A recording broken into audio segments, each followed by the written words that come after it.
Everyone, स्वागत है आप सभी लोग का मेरे YouTube channel Prafull chemistry classes में, जहां मैं आज आप लोगों के सामने कोऑर्डिनेशन कंपाउंड का most VBI questions for Jharkhand academic council 2024 जो आपका एग्जामिनेशन 23 फरवरी को होने वाला है, उसके लिए मैं मोस्ट इंपॉर्टेंट क्वेश्चन जो आपका कोऑर्डिनेशन कंपाउंड चैप्टर से आएगा वो मैं आपको बताऊंगा इस पूरे वीडियो में। वीडियो बहुत छोटा होगा, इसलिए मैं आपको रिक्वेस्ट करूंगा कि आप ये पूरा वीडियो देखिए। अगर आपने प्रिपरेशन कर लिया है चैप्टर का, बहुत बढ़िया, एक बार देख लीजिए कि क्या कोई ऐसा चीज छूट गया है क्या। अगर आपने नहीं किया है तो आप इन सभी क्वेश्चंस को बहुत ध्यान से पढ़िएगा, क्योंकि ये क्वेश्चंस आपके एग्जाम में पक्का आएंगे, ये मैं दावे के साथ कह रहा हूं। क्वेश्चंस आएंगे ही आएंगे, जो टॉपिक मैं लिखूंगा। देखिए, coordination compound and DNA block, मैंने आपको पिछले लेक्चर में बताया, ये दोनों का दोनों बहुत स्कोरिंग चैप्टर्स है। अगर आप एक एवरेज स्टूडेंट भी हैं तो भी आपको ये चैप्टर के वीडियो को ये चैप्टर को तो आपको कंप्लीट करना ही करना है, इसको आप स्किप नहीं कर सकते हैं। ये बहुत आसान चैप्टर है, बहुत आसानी से ये क्वेश्चन सॉल्व हो जाएंगे आपके, ठीक है। और मैंने ऑनलाइन ये चैप्टर के कुछ वीडियोस को मैंने बहुत पहले मेरे चैनल में आपको मिल जाएंगे। कोऑर्डिनेशन कंपाउंड के कुछ इंपॉर्टेंट जो टॉपिक्स हैं मैंने पढ़ाया है, तो अगर आप चाहें, अगर आपने नहीं पढ़ा है कुछ, तो आप वहां से देख सकते हैं, है ना। लिंक मैं डिस्क्रिप्शन बॉक्स में कोशिश करूंगा कि आपको दे दूं, ठीक है। कोऑर्डिनेशन कंपाउंड का नॉमेनक्लेचर, है ना, कोऑर्डिनेशन कंपाउंड का इंपॉर्टेंट टर्म्स, कोऑर्डिनेशन कंपाउंड का कुछ थ्योरीज जो है मैंने वीडियो में इसके लिए बनाया है, आप देख सकते हैं उसको, ठीक है। चलिए, तो विदाउट वेस्टिंग टाइम स्टार्ट करते हैं। और स्टार्ट करने से पहले मैं बता देता हूं, अगर वीडियो को अगर आपको अच्छा लगेगा तो आप लाइक करिएगा, कमेंट करिए और जितना हो सके अपने दोस्तों को शेयर कीजिएगा, ठीक है। चलिए, first of all coordination compound में क्या चीज इंपॉर्टेंट है सर, है ना। Difference between double salt and coordination compound. सबसे पहला जब चैप्टर स्टार्ट ही होता है तो हम लोग पढ़ते हैं कि कोऑर्डिनेशन कंपाउंड के जैसा ही एक और सॉल्ट होता है, इसको हम लोग डबल सॉल्ट बोलते हैं।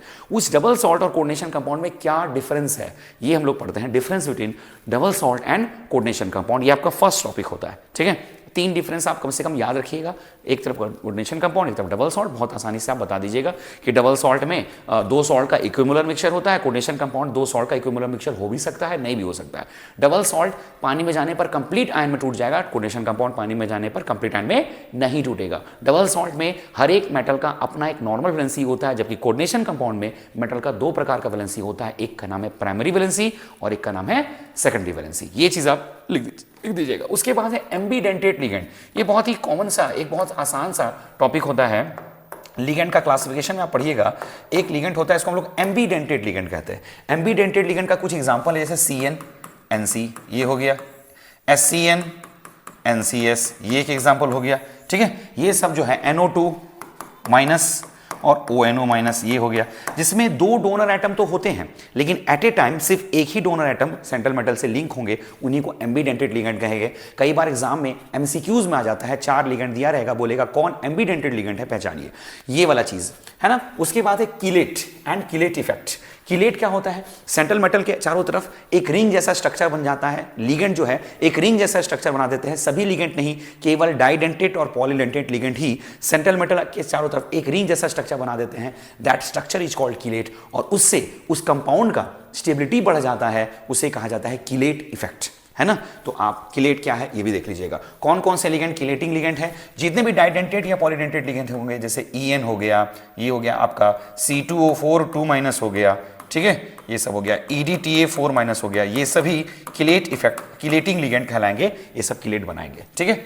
उसके बाद है कोऑर्डिनेशन नंबर का डेफिनेशन भी एग्जाम में आ सकता है ना। व्हाट इज कोऑर्डिनेशन नंबर, हम लोग ये जानते हैं कि एक मेटल के चारों तरफ जितने लिगेंड्स कोऑर्डिनेट करते हैं सेंट्रल मेटल को, उसी के नंबर को कहा जाता है कोऑर्डिनेशन नंबर।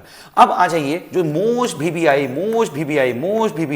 है ना, कोऑर्डिनेशन कंपाउंड का टॉपिक है, वो ये है नॉमेनक्लेचर।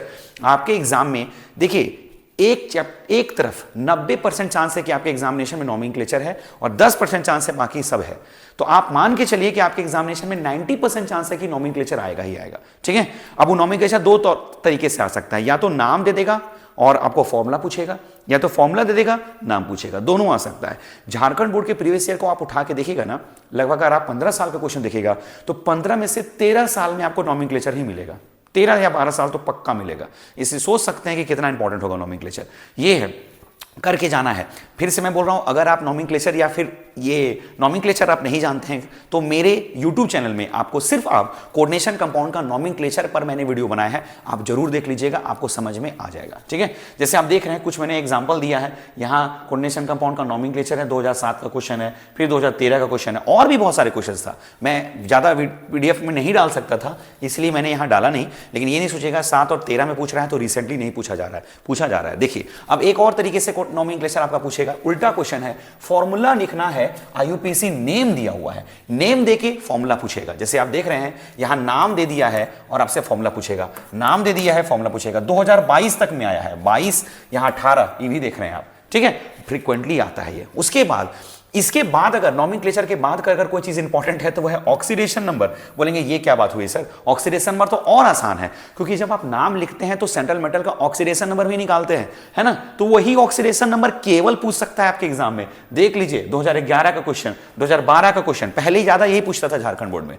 नॉमेनक्लेचर तो रिसेंटली पूछने लग गया, पहले तो ये भी स्थिति नहीं था, पहले तो और खराब स्थिति था, सिर्फ नॉमेनक्लेचर नहीं ऑक्सीडेशन स्टेट पूछता था। अब आराम से ऑक्सीडेशन स्टेट निकाल दीजिएगा कि ये सब कंपाउंड आपको दिया है ना, ये भी पूछ सकता है आपके एग्जाम में, है ना, और ये क्वेश्चन आपके ऑब्जेक्टिव MCQ में भी पूछ सकता है। ठीक है, देखिए ऐसा मत सोचिएगा कि MCQ का तैयारी अलग से होता है। बहुत सारे स्टूडेंट ना सोच रहे हैं कि सर आपने सब्जेक्टिव की तैयारी की तो बता रहे हैं, आप क्या पढ़ना है क्या नहीं पढ़ना है, MCQ में नहीं बता रहे। अरे भाई MCQ सब्जेक्टिव से ही निकलता है। अगर आप सब्जेक्टिव पढ़ लीजिएगा तो आपको क्या लगता है MCQ का तैयारी अलग से करना होगा? बिल्कुल नहीं, इसी से MCQs आएंगे। ठीक है, MCQs अगर आपने ये कर लिया तो MCQ में भी आपका अच्छा नंबर आएगा। ठीक है, चलिए अब आता है लास्ट पार्ट, और क्या पूछ सकता है सर? तो देखिए आपको पता है आइसोमेरिज्म ऑफ कोऑर्डिनेशन कंपाउंड भी एक टॉपिक है, और उसमें खास तौर पर आयनाइजेशन आइसोमेरिज्म, लिंकेज आइसोमेरिज्म और हाइड्रेट आइसोमेरिज्म का डेफिनेशन पूछ सकता है आपसे एग्जांपल के साथ। प्रीवियस ईयर में पूछा गया है ना। कोई बोलेगा हाइड्रेट आइसोमेरिज्म क्या है, गिव एग्जांपल। लिंकेज आइसोमेरिज्म क्या है, गिव एग्जांपल। आयनाइजेशन आइसोमेरिज्म क्या है, गिव एग्जांपल। ये पूछ सकता है आपसे। उसके बाद ज्योमेट्रिकल आइसोमर बनाने बोल सकता है आपको। जैसे एक क्वेश्चन दिया है COCl3NH3 होल 3 2017 का क्वेश्चन है, बोलेगा ज्योमेट्रिकल आइसोमर बना के दिखाइए। मैंने आपको क्लास में बताया है कि कैसे ज्योमेट्रिकल आइसोमर बनाते हैं। इसमें एक फॉर्म होता है सिस, एक फॉर्म होता है आपका ट्रांस। सिस ट्रांस याद होगा आपको, सिस ट्रांस कैसे बनाते हैं आप क्लास के नोट्स में देख लीजिएगा, सिस ट्रांस बना हुआ होगा। इस कंपाउंड का आप खुद से ट्राई जरूर करिएगा।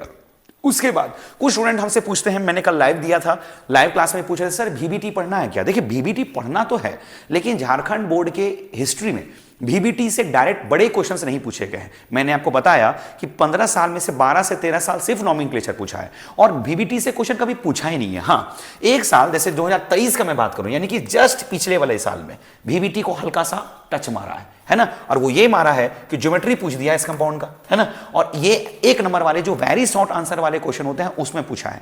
तो आपको क्या करना है, मैंने आपको क्लास में VBT के जो खाली सिर्फ ये बताना कि अगर कोऑर्डिनेशन नंबर 4 है तो या तो पॉसिबिलिटी होगा स्क्वायर प्लेनर का या तो टेट्राहेड्रल का, और अगर कोऑर्डिनेशन नंबर 6 है तो पॉसिबिलिटी होगा सिर्फ और सिर्फ ऑक्टाहेड्रल का।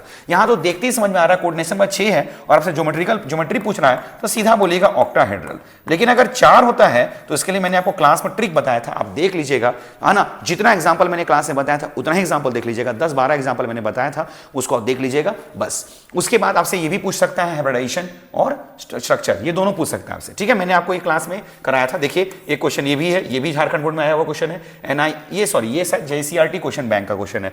उसके बाद देखिए बोल रहा है अगर स्क्वायर प्लेनर हो तो हाइब्रिडेशन क्या होता है, स्क्वायर प्लेनर में हाइब्रिडेशन क्या होता है भाई, DsP2। बस एलिमेंट्री आइडिया, सिर्फ एलिमेंट्री आइडिया जो हल्का सा ऊपर जो 1 नंबर वाले क्वेश्चंस में क्वेश्चन आता है वो देख लीजिएगा, मैंने क्वेश्चन बैंक में कराया है, मैंने अपने नोट्स में क्लास में कराया है। ठीक है, बहुत ज्यादा चांस नहीं है हालांकि आने का, लेकिन फिर भी देख लीजिएगा as a backup, very short answer question में आ सकता है। ठीक है, तो ये हो गया पूरा कोऑर्डिनेशन कंपाउंड, दैट्स इट, यही है कोऑर्डिनेशन कंपाउंड। आप सोचिए इतना पढ़ के जाइएगा तो लगभग आपके 7 से 8 नंबर कंफर्म्ड है। 7-8 नंबर मैटर करता है भाई। 8 नंबर अगर आपने DNA ब्लॉक से निकाल लिए, 7 नंबर आपसे कोऑर्डिनेशन कंपाउंड से निकालिए, 15 नंबर तक आपके एग्जाम में आ जाएंगे। 15 नंबर बहुत बेटर करता है। ठीक है, जो स्टूडेंट एकदम वीक हैं, जो उनको लग रहा है कि आप कुछ नहीं हो पाएगा, पता नहीं फेल हो जाएंगे कि नहीं हो जाएंगे, 25 MCQ है। अगर आपने टारगेट ये दोनों चैप्टर को सिर्फ किया और फिजिकल के कुछ टॉपिक्स को पढ़ लिया आपने, ऑर्गेनिक के सिर्फ नेम्ड रिएक्शन पढ़ लिया आपने, स्ट्रैटेजी बनाइए, तो आप तब भी 30-35 नंबर आराम से ला सकते हैं। ठीक है, मुझे अच्छा नहीं लग रहा ये बोलने में कि आप 30-35 नंबर ही लाइएगा, लेकिन मैं वेरी वीक स्टूडेंट के बारे में बोल रहा हूं, जो बहुत कमजोर स्टूडेंट है उनके लिए ये तो रामबाण है। ठीक है, तो चलिए फिर मिलते हैं नेक्स्ट वीडियो में। वीडियो अच्छा लगा होगा तो लाइक करिएगा, कमेंट करिएगा और शेयर कीजिएगा। पढ़ते रहिए। Thank you.